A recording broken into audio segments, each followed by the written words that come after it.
Hello, bonjour, j'espère que vous allez bien, bienvenue dans une petite FAQ. Je crois que ça résonne sacrément, je suis désolée, c'est pas la qualité audio la plus optimale, mais je filme dans mon salon et pourquoi en fait ça résonne autant, je comprends pas, il y a des meubles tout autour de moi, c'est pas censé résonner autant. Je ne sais pas. Mais bref, j'ai eu envie de répondre à certaines de vos questions. Je vous ai demandé sur Instagram de m'en poser quelques-unes. À la base, j'avais fait cette vidéo parce que je souhaitais faire une vidéo beaucoup plus légère avant la rentrée où je vais vraiment reprendre des vidéos. On va parler à nouveau d'auto-entrepreneuriat, du fait de vendre ses illustrations et de choses beaucoup plus concrètes. Et je me suis dit que ça pouvait être chouette de faire un truc assez léger. J'avais déjà tourné cette vidéo une première fois, mais je trouvais que ça sonnait vraiment comme une vidéo forcée. C'est-à-dire faire une vidéo pour faire une vidéo et sur internet tout ce que tu publies ça reste à tout jamais, donc je me suis dit autant laisser passer quelques jours et la tourner à nouveau pour que ce soit beaucoup plus naturel et qu'on voit que je fais la vidéo parce que j'ai vraiment envie de la faire et non pas juste pour suivre un rythme YouTube. Donc on va commencer de suite. Je vais commencer par la première question qui est comment est-ce que je vais. J'aime beaucoup commencer par cette question parce que je trouve que ça permet toujours de faire une sorte de petite update, sachant que moi je regarde très régulièrement à nouveau mes vidéos plusieurs années plus tard, un petit peu comme des sortes de capsules temporelles. Donc déjà, merci à la personne qui pose cette question. Bah écoutez, sachez que je vais très bien en ce moment. J'ai passé un chouette été. Je pense qu'il y a un petit peu de frustration de ne pas avoir fait des vacances. Mais c'est pas grave, hein. Je suis très contente. J'ai eu beaucoup de boulot cet été. J'en ai beaucoup encore là à l'heure actuelle. Et je suis contente. En vrai, je suis contente d'avoir une activité qui fonctionne. Et même pendant le mois d'août. Parce que c'est pas forcément les mois où tu as le plus de projets. Donc ouais, un peu fatiguée quand même avec cette fin d'été, je vais pas vous cacher, j'aurais bien aimé, d'ailleurs je n'étais pas trop sur Insta par rapport à ça, mais j'aurais bien aimé aussi être un peu, être allée au soleil, j'aurais bien aimé aller à la mer, mais c'est pas grave, je vais pas me plaindre, hein, je suis en parfaite santé, j'ai du boulot et c'est très bien. Quelqu'un me dit changer artistiquement, ce que tu apprécies est plus regret et fierté, ce que signifie changer en art. Qu'est-ce que ça signifie changer en art? Pour moi, changer en art, ça passe par le fait peut-être de changer d'un point de vue graphique. C'est vrai qu'en soi, ça peut être aussi peut-être changer par rapport à ses intentions. C'est intéressant en vrai comme question. Je pense que tu changes en art lorsque tu changes toi-même aussi personnellement. J'en ai déjà parlé plein de fois. J'ai une approche de l'art qui est limite spirituelle dans le sens où c'est vraiment quelque chose qui fait... Enfin, c'est une partie de moi en fait que de créer. Je sais qu'on me voit pas souvent dessiner non plus, mais typiquement, par exemple, faire des vidéos YouTube, c'est aussi être créative.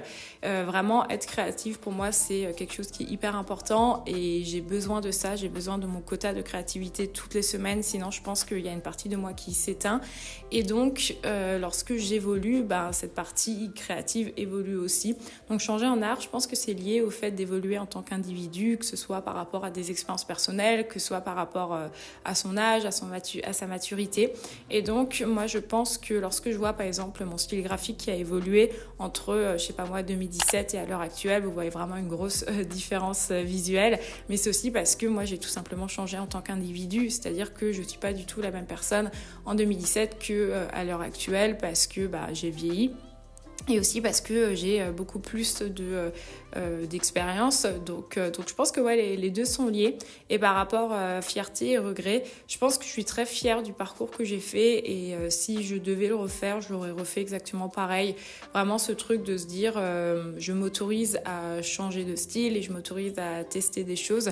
Même si c'est quelque chose qui n'a pas toujours été évident pour moi. Ça, je le mettrais peut-être dans la catégorie regret. Le fait que peut-être je me suis mis un petit peu trop de pression quand même à certains moments où je souhaitais changer de style, où je souhaitais expérimenter.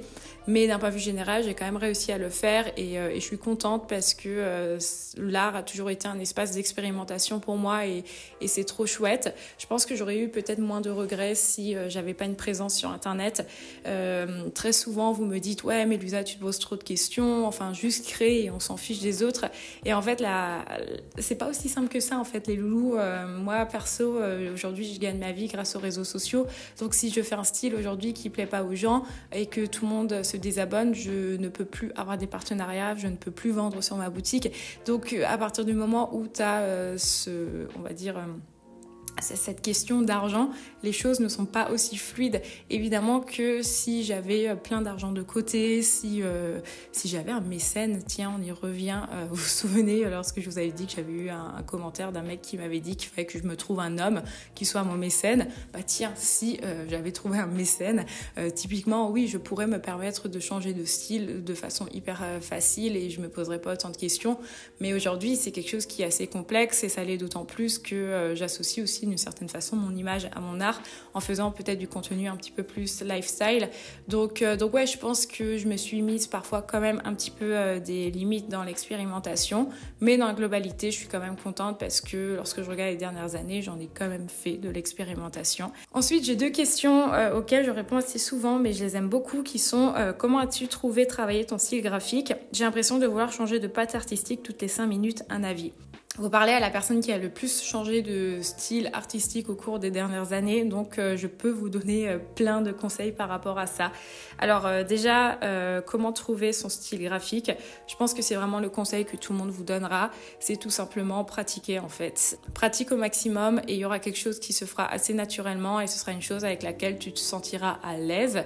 Et c'est généralement ça en fait qui te fait vibrer, c'est ça ton style graphique.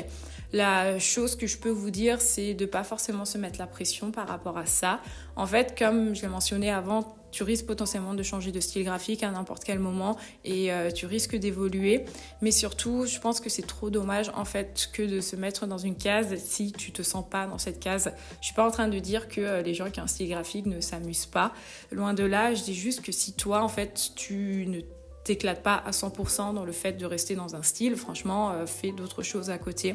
Pour moi, la définition de l'art, c'est le fait de créer quelque chose et c'est le fait de s'amuser en fait.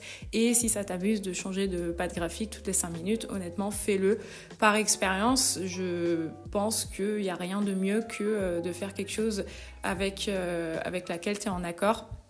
Et surtout, par expérience, j'ai aussi remarqué que lorsque tu te forces à être dans un style graphique, vraiment, les gens, ils le sentent. Moi, toutes les fois où j'ai fait des choses juste pour flatter l'algorithme, généralement, c'est pas les choses qui se vendent le mieux, c'est pas forcément les choses où les gens ont une meilleure connexion. Et au contraire, lorsque tu passes vraiment du temps sur une œuvre, en fait, qui te fait du bien, bah, c'est là où les gens peuvent potentiellement plus connecter. Après, c'est vrai que s'il y a la question de la monétisation, ça peut être potentiellement plus compliqué. Pour ça, je te recommande à la limite d'avoir ton style graphique qui est, on va dire, ton style un peu corpo, où tu vas faire ton Instagram, ton Behance avec ça. Et ensuite, à côté, tu peux essayer de te développer au maximum et tu peux essayer de tester d'autres choses. Mais ouais, dans la grosse globalité, je dirais juste faire des tests. Franchement, faites un maximum de tests. Évitez peut-être aussi les réseaux sociaux. Je pense que les réseaux sociaux, c'est vraiment des endroits où on a accès à plein d'images et peut-être même trop d'images. C'est-à-dire, moi perso, je suis de moins en moins sur Instagram et donc je vois de moins en moins d'images. Ce qui fait que le fait de voir moins d'images, ça me force à plus réfléchir, on va dire, d'une certaine façon. Je dirais aussi de pas se forcer en fait à trouver un style. Moi, pendant des années, je faisais ce truc où j'ouvrais mon sketchbook et je me disais ce soir, je trouve mon style. En fait, ça marche pas comme ça. C'est juste au fur et à mesure que les choses se feront. Je pense pas que c'est grave d'avoir différents styles graphiques. N'hésitez pas à me dire en commentaire ce que vous en pensez. Je suis hyper admirative des artistes qui ont un style à eux et qui sont reconnus par rapport à ça. Mais en même temps, je trouve ça chouette aussi des fois de voir des évolutions. Évidemment, il y a des gens, si par exemple vous êtes sur les réseaux sociaux et que vous publiez sur les réseaux sociaux, évidemment, il y a des gens que tu quittes au bout d'un moment parce que leur style ne résonne plus en toi. Mais je trouve ça chouette aussi parce que dans ce cas-là, tu peux découvrir d'autres personnes. Donc ouais, vraiment expérimenter et ne pas se mettre la pression. Quelqu'un me demande quel est mon festival goal. Je pense pas que j'ai un festival goal dans le sens où je me dis waouh, il faut absolument que je fasse ça avant de mourir. Je suis pas une zinzin des festivals dans le sens où tu sais, début d'été, je vais aller sur internet et je regarder tous les différents festivals qu'il y a, ou à partir du moment où j'en ai fini un, je me dis tiens, quel est le suivant? J'aime bien aller en festival, mais je préfère par exemple partir en vacances que aller en festival. Donc j'ai pas vraiment des goals où j'ai des trucs où je me dis faut absolument que je le fasse. Mais si l'année prochaine je refais un festival, je pourrais être tentée par forcément comme tous les Berlinois, le Fusion, hein, évidemment. Donc je pense que je m'inscrirai sur la loterie pour voir si je peux potentiellement y aller. Et sinon, en vrai, Dour Festival, ça pourrait être assez cool. Donc ça, c'est un peu les festivals à l'heure actuelle qui pourraient m'intéresser. Après, évidemment, ça dépend surtout de la line-up, en fait. Si tu as un micro-festival qui n'est pas du tout connu à côté de chez moi, qui a des artistes que j'aime bien, je pourrais me dire, tiens, je suis intéressée par ça. J'ai eu plein de questions par rapport à ça. J'ai toujours plein de questions par rapport à cette thématique et on va y répondre aujourd'hui. Je vais tout simplement y répondre en vous posant cette question. Pourquoi est-ce que c'est important pour vous de savoir ça ? Ça sonne grave passif-agressif, mais c'est une vraie question. En vrai, ça fait maintenant un sacré bout de temps que j'ai beaucoup de questions par rapport à ça et j'y réponds jamais. Et je me dis que ça peut être bien aussi de me poser, de vous expliquer pourquoi j'y réponds pas. En fait, j'ai jamais parlé de ma vie amoureuse, j'ai jamais parlé de mon couple sur les réseaux sociaux et je trouve pas que ça a sa place et surtout, je trouve pas que ça a une influence dans mon travail. Je me sens très transparente par rapport à plein de sujets qui ont un impact dans l'entrepreneuriat. Par exemple, ma fermeture d'entreprise et mon endettement, j'étais hyper transparente par rapport à ça parce que c'est des notions qui peuvent arriver à n'importe qui et surtout c'est des notions entrepreneuriales et qui ont un vrai impact dans ma vie en tant qu'entrepreneur. Aujourd'hui, vous expliquer d'où vient mon copain, pourquoi on est ensemble, mon rapport avec l'amour, est-ce que ça a un rapport avec ma chaîne YouTube? J'en doute en fait. Je suis pas contre le fait de parler comment est-ce que certaines décisions de couple peuvent impacter ton travail. Je l'avais fait lorsque je m'étais séparée de mon ancienne relation. C'est ça qui a fait que j'ai déménagé à Berlin. C'est ça qui a fait que même graphiquement, j'ai eu du mal à me retrouver parce qu'il fallait que je me retrouve moi-même aussi après une longue relation. Il y a des choses comme ça où ça a du sens pour moi de les mentionner, mais de là à rentrer en détail, je vois pas pourquoi je devrais le faire. À côté de ça, j'ai jamais non plus caché mes relations. Mes partenaires sont toujours apparus à un moment ou à un autre dans mes vidéos YouTube. Ça fait plus de 10 ans que je suis sur YouTube et vous avez déjà vu popper peut-être des gens en fond. Et c'est pareil, mon mec, on l'a sans doute déjà vu en story, vous l'avez peut-être déjà vu dans des vlogs. Mais est-ce qu'aujourd'hui, ça a un intérêt à proprement parler que de rentrer en détail par rapport à ça? Non. Donc tout ça pour vous dire que je ne répondrai jamais à ces questions parce que je me trouve très très très transparente et je partage énormément de choses déjà sur internet et si ça je peux garder mon petit jardin secret, ben je pense que c'est très bien. Quelqu'un me demande pourquoi avoir choisi Ectomorph comme nom d'artiste. C'est une question qui revient très régulièrement. Il me semble que j'ai répondu tellement de fois. C'est vrai que par exemple quand je fais des podcasts ou quand je fais des interviews ou même des FAQ, il y a toujours cette question qui revient. Donc je sais pas si je vais me répéter peut-être pour les gens qui me suivent depuis longtemps. Mais en clair, pour vous expliquer, lorsque j'étais plus jeune, j'étais une personne qui était très maigre, tout simplement parce que ma morphologie était comme ça à ce moment-là, précis. Et je pense qu'entre l'adolescence et le fait d'être adulte, ton corps évolue énormément et surtout en tant que femme. Et donc j'étais quelqu'un qui était très maigre et un jour j'étais tombée malade, rien de bien grave, j'avais une intoxication alimentaire et malheureusement ça allait pas mieux et forcément lorsque tu ne nourris pas pendant quelques jours, tu perds du poids. Et j'étais allée voir le médecin. Et le médecin, au lieu de se dire, tiens, en fait, la personne perd du poids parce qu'elle est malade, il s'est dit, let's go, la body shame est de ouf. Et en fait, le médecin avait eu vraiment des réflexions très, très problématiques à l'égard de mon physique, alors que moi, j'étais juste venue pour avoir des médicaments pour aller mieux. Et en fait, il m'avait dit que c'était pas possible que je sois aussi maigre et qu'il fallait absolument que je mange de la viande à tous les repas. Donc je rentre chez moi déjà que lorsque tu es adolescente, tu es relativement complexée. J'étais complexée avant d'aller chez le médecin, je l'étais 3 fois plus en sortant du médecin. Je commence à manger en plus de la viande à tous les repas et en fait j'éprouvais aucun plaisir à ça non plus. De base, moi je suis végétarienne maintenant et de base je n'étais pas non plus une grosse zinzin de viande. Et en fait je me suis dit mais c'est trop bizarre, pourquoi est-ce que j'arrive pas à prendre du poids? Et je fais une recherche sur internet sur les différentes morphologies et je tombe sur le mot ectomorphe et j'adore ce mot. Parce que en fait, à ce moment-là, c'était vraiment la mode des bullet journal et notamment du fait de faire des calligraphies. Vous savez, je pense que si vous avez lu un bullet journal, vous savez exactement de quoi je parle. Et ce que j'aime beaucoup avec le mot ectomorphe, c'est qu'il y a une boucle dans toutes les lettres en fait. Si vous regardez vraiment toutes les lettres, contient un cercle ou une boucle. Et je me suis dit, j'aime trop ça et j'ai envie de l'utiliser en tant que pseudo. Est-ce que je suis ectomorphe? Ça, j'en sais trop rien. C'est juste que vraiment le mot, je l'ai trouvé trop chouette. Et en plus, c'était un peu une période sur Twitter où c'était un peu la mode d'avoir des noms latins ou des noms de maladies. maladie. Vraiment, je pense qu'on est tous passés un peu par cette période bizarre, Tumblr, Twitter, où on était tous un peu dark et je me suis dit ouais, ectomorphe c'est trop bien et tout. Et donc j'ai utilisé ça en tant que pseudo sur Twitter, donc je vous dis ça, c'était en 2012 et ça a été mon pseudo en fait pendant des années. Et à côté de ça, j'ai commencé à publier mes photos sur Instagram et ça fonctionnait très bien. Et je me suis dit bah tiens, je vais prendre mon pseudo Twitter et ça va être mon pseudo Instagram. Et depuis, ça n'a jamais changé et maintenant je m'appelle ectomorphe. Enfin voilà, c'est mon pseudo sur les réseaux sociaux et dans ma vie de tous les jours, c'est mon surnom chez mes potes. Mes potes, ils m'appellent Ecto. Donc voilà un peu l'histoire. À la base, c'est vraiment parti d'un rendez-vous chez le médecin, mais il n'y a rien de deep derrière. Vraiment, faites pas des analyses ou ce genre de trucs. C'est juste voilà, une petite anecdote qui a fait que suite à ça, j'ai fait une recherche sur internet et j'aimais bien le mot. Est-ce que je suis ectomorphe ? J'en sais rien. Vraiment, je ne sais pas, les copains, si je suis ectomorphe ou pas. Et c'est hyper drôle parce que forcément, ce qui se passe, c'est que lorsque je fais passer des vidéos de What I Eat in a Day, des fois, ça m'arrive d'avoir des feed boys qui commandent et qui sont en mode « C'est vraiment bizarre ce que tu manges pour une ectomorphe. Moi, je pense pas que tu es ectomorphe. » Et souvent, je leur dis « Désolée, c'est juste le nom en fait de ma chaîne. Je ne sais pas quelle est ma morphologie. » Et je pense que je dois énerver tellement de feed boys qui doivent taper ectomorphe pour prendre du poids à la salle de sport et qui doivent tomber sur ma chaîne YouTube. Et d'ailleurs, j'ai un ami à moi qui, dès qu'il me cherche en fait sur YouTube, il a des suggestions d'exercices et apparemment c'est seulement sur ma chaîne YouTube. Je suis vraiment désolée à toutes les personnes qui font des recherches sur la salle de sport et sur le poids et qui tombent sur les vidéos d'une meuf comme moi qui fait de l'art. Et pareil, je suis désolée pour les personnes qui cherchent des vidéos autour de l'art et qui tombent sur des vidéos de salle de sport. C'est pas forcément le meilleur des statuts, mais moi j'aime bien ce nom, en vrai je trouve ça rigolo. Et puis désormais je suis ecto auprès de mes potes. J'aime beaucoup ces deux questions qui sont comment gérer, éviter le burn-out quand on fait un métier créatif plus de la création de contenu sur les réseaux sociaux et quelle est ta relation aux réseaux sociaux.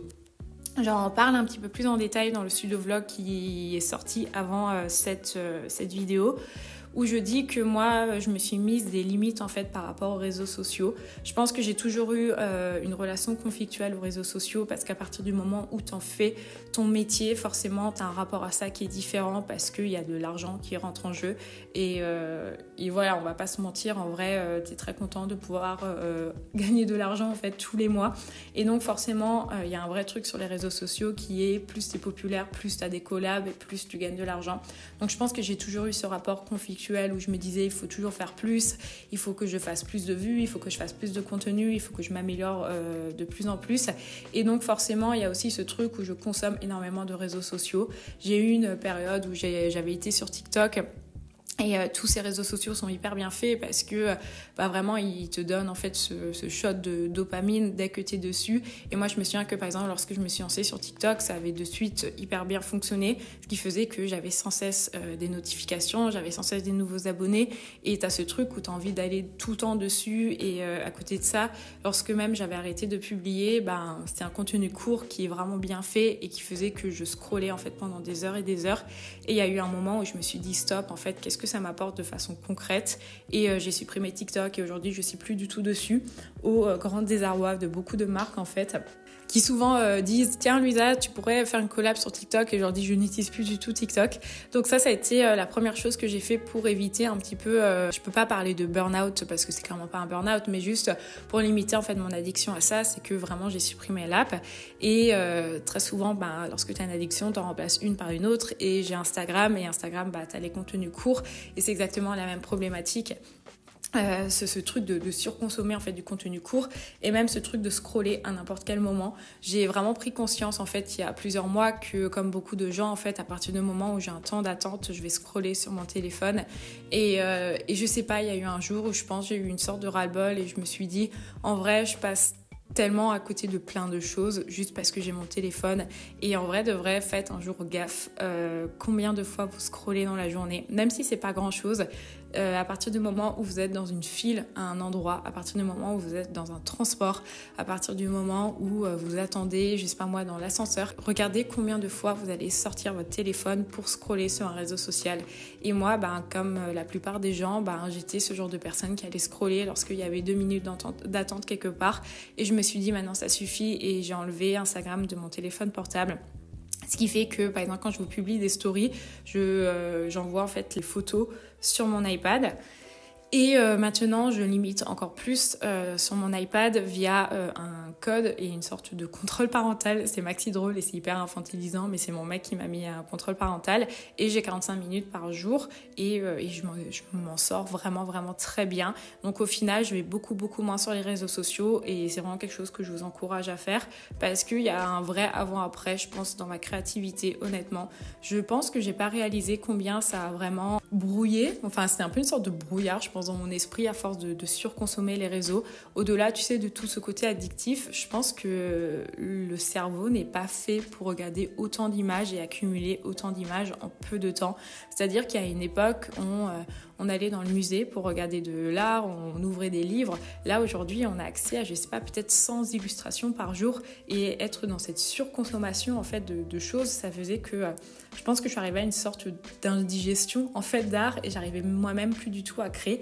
Et depuis que je vais beaucoup, beaucoup moins sur Instagram, il y a un vrai avant-après et je suis profondément créative et je pense même que, tu vois, au niveau de mon contenu s'est beaucoup amélioré.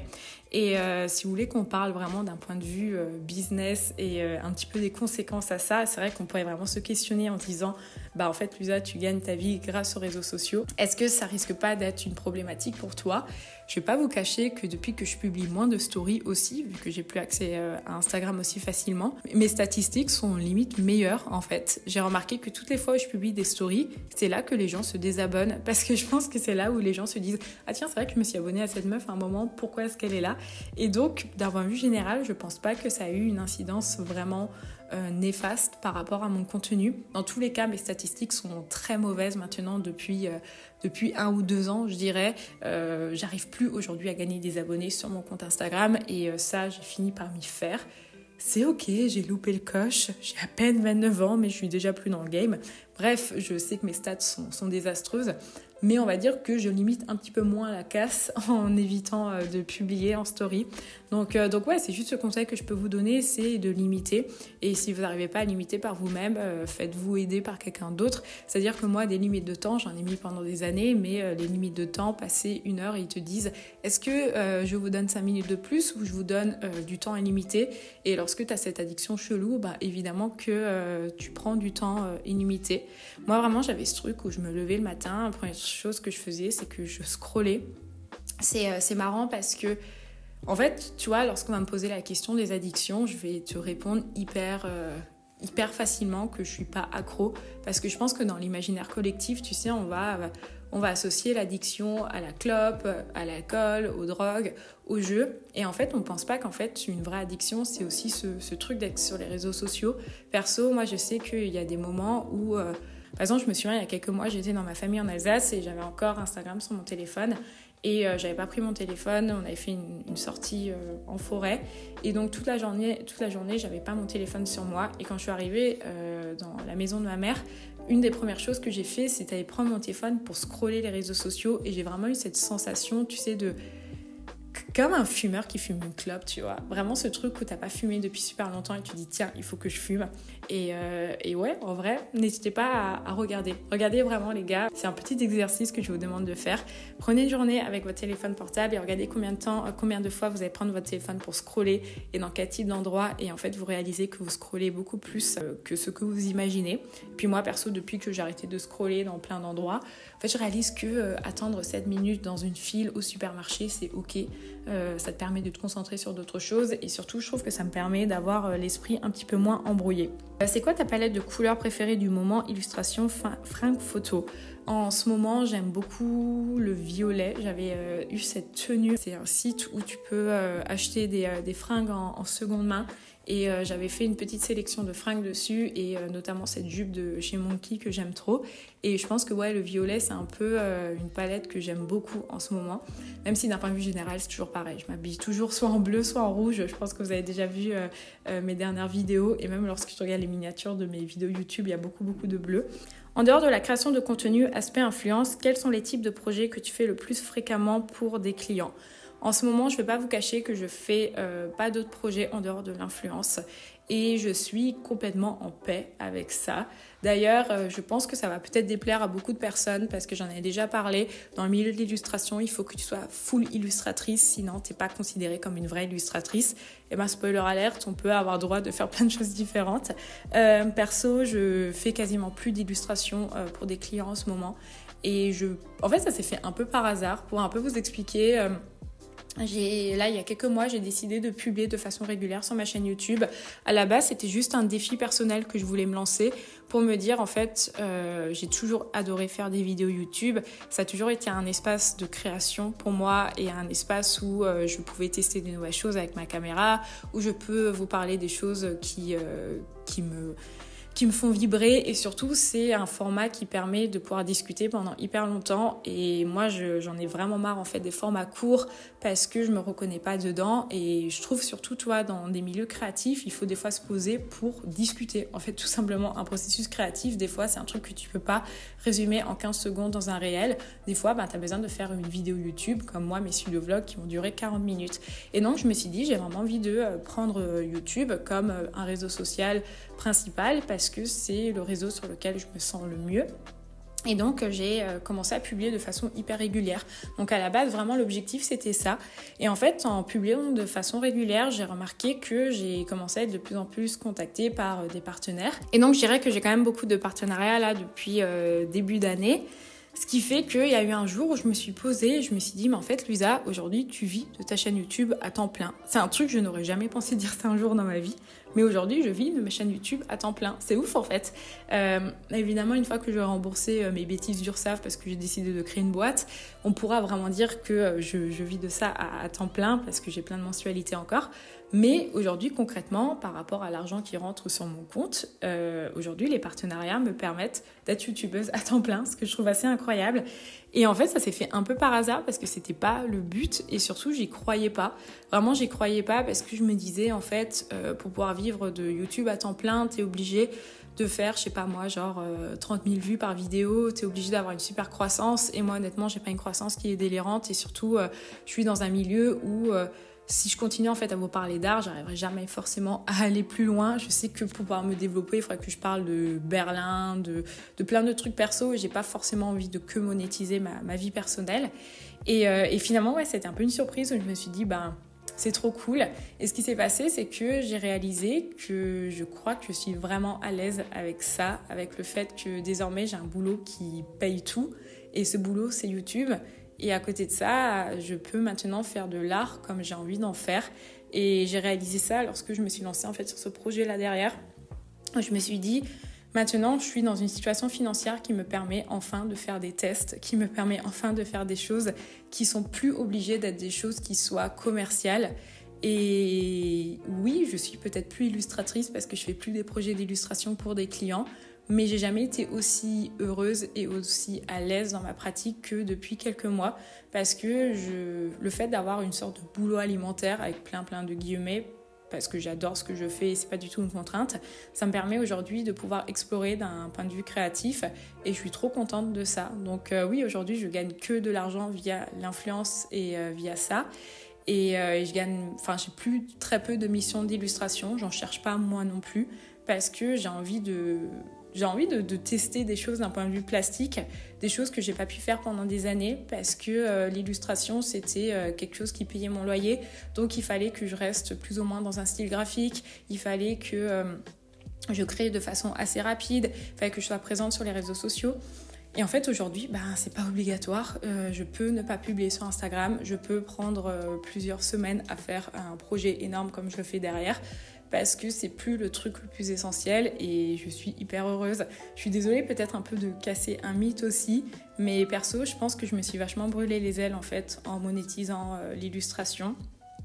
Et c'était très bien et ça reviendra sans doute, mais à l'heure à laquelle je vous parle, je suis trop heureuse d'avoir juste cette sécurité financière qui me permet de faire des tests. Et ouais, j'ai pas d'autres projets. Mais après, si vous voulez quand même qu'on parle d'un point de vue financier, du coup, j'ai les partenariats sur YouTube qui sont ma source de revenus principale. Je dirais qu'en vrai, les partenariats sur YouTube, ça fait 80% de mon salaire, voire 100% selon les mois. Et ensuite, pendant un moment, c'était les projets d'illustration. Mais là, j'en ai plus maintenant depuis plusieurs mois. Et sinon, j'ai ma boutique en ligne. Donc ma boutique, ça aussi, c'est trop bien. J'ai aussi ce truc de me dire maintenant, je peux me permettre de faire d'autres choses sur ma boutique.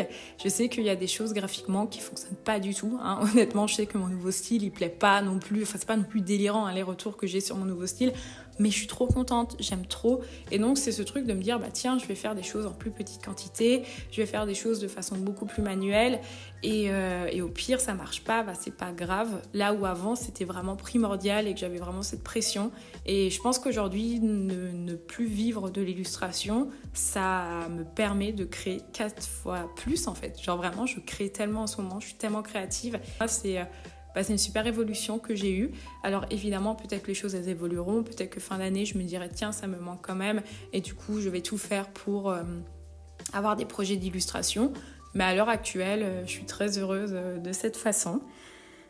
Toi qui consommes du matcha, est-ce que tu penses que la qualité joue un rôle pour un très bon matcha ? Oui, c'est hyper important. D'ailleurs, pour vous raconter un petit peu mon passif par rapport au matcha, je me souviens que j'avais goûté du matcha pour la première fois en 2016.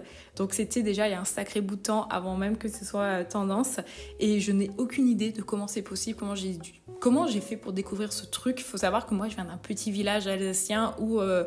le matcha, je pense que sur les 600 habitants de mon village, il y a peut-être 2 personnes qui savent ce que c'est. Et en 2016, je pense que je devais être la seule personne qui devait savoir ce que c'est. Donc j'ai aucune idée de comment j'ai dû tomber là-dessus parce que c'était même pas tendance, tu vois. On n'a même pas des coffee shops ou ce genre de choses. Et je me souviens que j'en avais acheté. Tu pouvais en acheter au Rossmann parce que vous savez, moi je viens d'un village à la frontière franco-allemande et j'avais acheté du matcha au Rossmann et je ne savais pas du tout comment le faire. J'avais juste mis de l'eau froide, j'avais mis une cuillère de matcha dedans sans même le fouetter. J'avais mis du sirop d'érable et j'avais goûté ça pour la première fois. Je me suis dit mais c'est dégueulasse. J'étais vraiment dans ce truc de pourquoi est-ce que les gens ils boivent ça ? Je trouve ça dégueulasse. Et en fait c'est au fur et à mesure des années que j'ai compris que c'est vraiment quelque chose où il faut prendre de bonne qualité et surtout il faut suivre des paramètres vraiment précis. Moi je suis un peu une zinzin par rapport à ça, j'ai pas encore tout le matériel mais doucement mais sûrement on va y arriver. J'ai une balance pour avoir exactement 2 grammes, c'est plutôt mon copain qui a acheté parce que lui, en fait je crois qu'il y a une théorie selon laquelle lorsque tu es dans ta trentaine, c'est soit tu es fan de café, soit tu commences à faire un marathon, soit je sais plus ce que c'était le dernier truc, mais bref, on est à fond dedans, il n'y a pas encore le marathon, mais lui il est dans sa era café et donc il a acheté tout le matériel pour faire du café.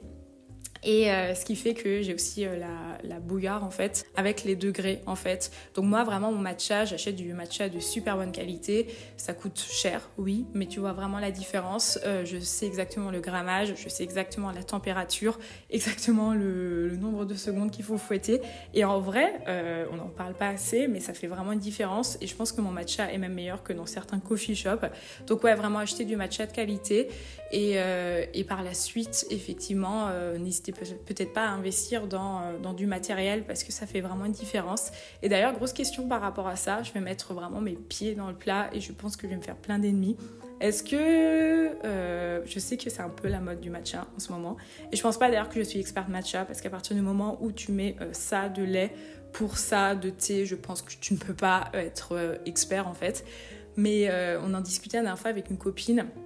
On en pense quoi des influenceuses qui créent leur marque de matcha, sachant qu'à la base, c'est quand même quelque chose de traditionnel qui vient d'un autre pays. Il me semble qu'il y a une vraie cérémonie, en fait, il y a une cérémonie du thé.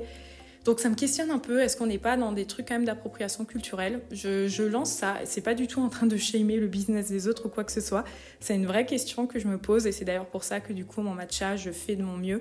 Moi je sais que sur Berlin, j'achète dans une boutique japonaise qui est tenue par une japonaise parce que je me dis ça a du sens. Donc je sais pas, c'est une question que je me demande. Et vraiment, je shame pas du tout qui que ce soit. C'est juste pour savoir si c'est éthique ou pas de prendre quelque chose de traditionnel d'un autre pays et d'en faire un business. Je sais pas, dites-moi en commentaire ce que vous en pensez. Est-ce que tu as remarqué une baisse de vente depuis l'intelligence artificielle ? Pas du tout. Je pense que moi, je fais partie des gens qui ne sont pas concernés par ça, étant donné que je fais de l'influence. Lorsque les gens veulent bosser avec moi, ils veulent bosser parce que je suis un peu une marque, façon de parler, tu sais, ils vont faire une collaboration X-ectomorphe. Et je pense que c'est ça qui me permet en fait de garder la tête hors de l'eau par rapport aux intelligences artificielles. Et je pense que je ne serai jamais concernée, vraiment. le fait que j'apporte autant, tu sais, enfin, on va dire que j'apporte vraiment du personnel en fait dans mon art. Par exemple, ma boutique en ligne, vous voyez comment est-ce que je prépare les objets, vous voyez comment est-ce que je prépare les commandes. Donc il y a un vrai truc personnel qui fait que aujourd'hui mes sources de revenus elles sont justifiées par le fait qu'il y a un humain derrière. Donc perso, je pense pas que je suis touchée par ça et je pense que je serai très certainement jamais. Est-ce que tu penses que c'est une bonne idée de commencer YouTube en 2024 pour une artiste? Oui, YouTube, Instagram, TikTok, ce que vous voulez. Honnêtement, commencez en fait. Moi, je critique beaucoup les réseaux sociaux, mais c'est trop chouette et je rêve qu'il y ait beaucoup plus de diversité, surtout au niveau des femmes qui parlent d'art, qui parle de tout ce qui est créatif dans le milieu francophone. Je trouve que c'est toujours les mêmes profils qui sont mis en avant et je rêve de profils qui sont qui sont différents. Et dans la globalité, je trouve que c'est un milieu qui est tellement sain et qui est vraiment un milieu d'entraide. Moi, j'adore tout ce qui se crée dans la communauté francophone, dans le milieu créatif. Tout le monde est trop gentil les uns et les autres. Évidemment, derrière les écrans, ça critique et il y a aussi un peu de thé parce que c'est comme ça et c'est partout pareil.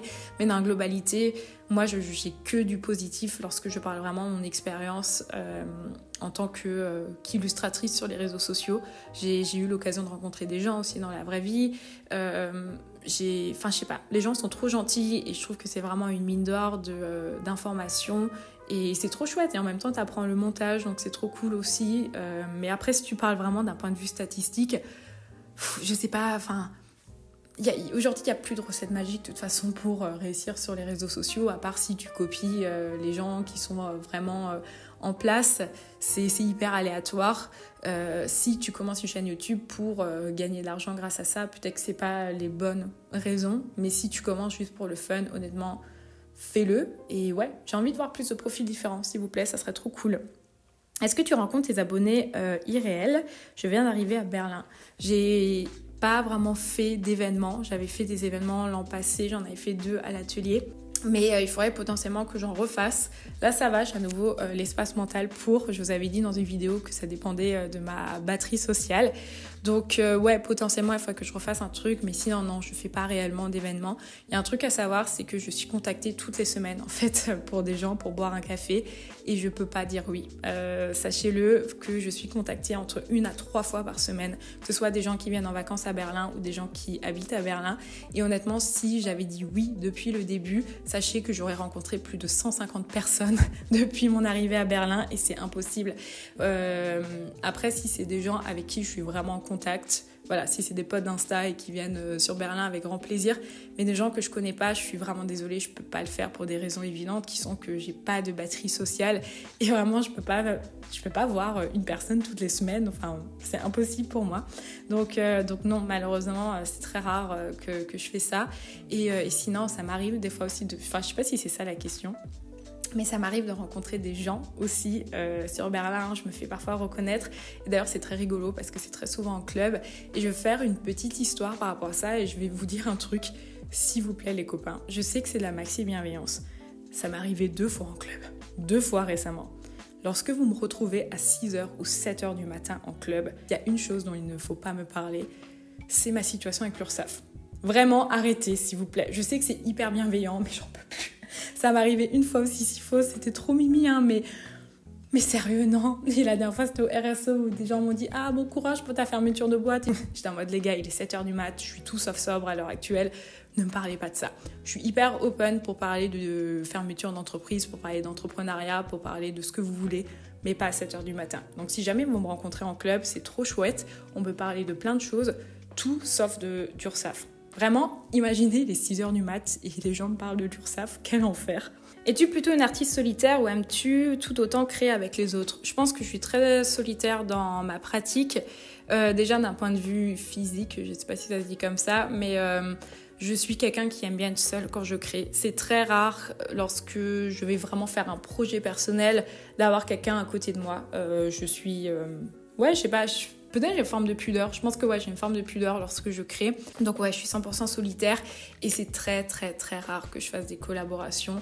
Tout simplement parce que j'ai déjà du mal à trouver du temps pour dessiner, et lorsque je dessine, j'ai vraiment envie de prendre ce temps avec moi-même parce que, ouais, je l'ai mentionné avant, c'est un peu un truc limite spirituel. Enfin, c'est vraiment moi, la pratique de l'art, je vais être avec moi-même, je recharge mes énergies, je me connecte avec moi-même, ce que tu veux. Ouais, vraiment, la meuf est un peu perchée, mais du coup, ouais, c'est un truc que j'ai besoin de faire que pour moi, et désolée, je suis pas la personne la plus open vers les autres quand il s'agit de l'art. Quel type de produits dérivés aimes-tu ou aimerais-tu plus voir dans les musées? Des zines, j'adore les zines. Je trouve que c'est un format qui est trop génial parce que déjà ça permet vraiment en tant qu'artiste d'expérimenter plein de sujets et peut-être plein de formes et plein de styles graphiques. Et je trouve ça dommage qu'il n'y en ait pas plus. Je trouve que tu en trouves beaucoup en fait sur internet ou dans des festivals dédiés à ça. Mais sinon, je trouve ça assez rare en vrai d'en trouver, par exemple dans des boutiques ou même des musées. Donc ouais, j'aimerais trop des zines. Comment arriver à percer quand on a une pratique ou un art niche? De toute façon, comment arriver à percer, je n'en sais rien. Aujourd'hui, comment arriver à percer en tant que femme dans le milieu de l'illustration francophone, c'est une vraie question pour moi. Je sais pas, c'est un peu le questionnement dans lequel je suis à l'heure actuelle.